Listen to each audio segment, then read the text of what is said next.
Sa liwanag ng kanyang gabay by Energy 1-3-4. Siya ay nagsimula, siya rin ang magtatapos. Ibigay buhay na muli, rin kukupas. Kaya, huwag sayangin ang buhay na puno ng kulay. Pangkat sa tamang oras, lahat ay babawiin. Oo, buhay ay masaya, ngunit may hangganan. Pagsubok ay pagsusulit. Huwag sayangin naman, upang sa dulo hindi magsisi. At mahuli, kasalanan mang maliit, kamatayan ay maaani. Kasalanan na inuulit,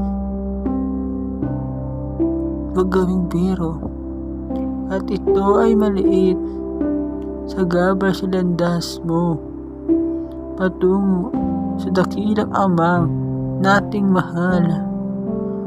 Huwag sayangin gawin ang kasalanan na sinasadya. Ngunit mailan na sa tukso ay nalunod, pangkat kasalanan ay sa gabay sa pag-abot. Ito ay nagpapabagal, humahad lang sa daan. Sa liwanag ng Diyos, ito ay kadiliman. Tumakas ka, layuan ang ligayang pasamantala sa bibig na ang laman ay walang kabuluhan. Masamang pita ng mata, masama rin sa puso, hanggang sa abo, lahat ay maglalaho. Ngunit,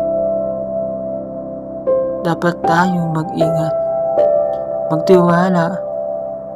Ang wakas ay liliwanag sa gabay ng Ama. Ngunit, iyo iguhit sa puso, baunin sa alaala. Kahapon ay hindi na maibabalik pa. Ngunit ang salita ng Diyos ay hindi magmamaliw. Ang kanyang utos ay habang buhay na susundin. Kumapit na mahigpit, huwag kang bibitaw. Mag-ingat sa paglakad sa mundong salamunit.